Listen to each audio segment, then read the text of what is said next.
Aurten ere, Euskal Herriko hainbat hondartzetan elkartu gara euskal preso ieslari eta deportatuen etxeratzearen aldeko aldarriak bat egin da.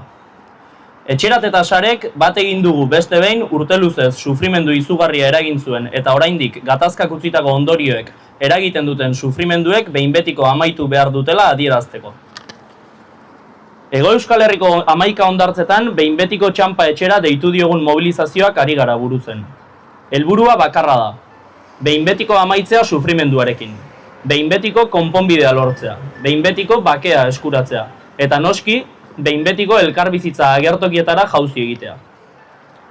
Azken txanpa izan ohi da amaierei erreferentzia egiteko erabili ohi dugun termino bat. Baina jakin badakigu amaiera izanagatik ere, azken txanpak benetan gogorrak eta luzeak izan daitezkela. Benetan gogorra ari da izaten etak bere jarduera eten zuela 15 urte beteko direnean, euskal preso, ieslari eta deportatuen etxeratzearen azken fase hau. Olatua hartu dugu, eta bistakoa da prozesu honetan eman ditugun pausoek ekarri dizkiguten fruituak. 60 dira egun zigorrak erregimen irekian betetzen ari diren presoak, eta hori olatua hartzen jakin dugunaren seinale argia da. 11 dira alere oraindik egia jakiteko, errekonozituak izateko eta erreparatuak izateko falta diren biolentzia ezberdinen biktimak.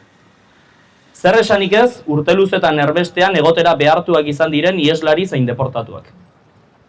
Horregatik diogu behin betiko txanpa.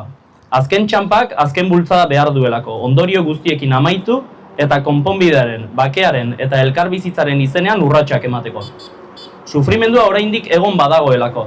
Ezinbestekoa da Euskal Herritarren gehiengoaren babesa etxeratzearen alde mantentzea. Ezinbestekoa zaigu mobilizatzen jarraitzea.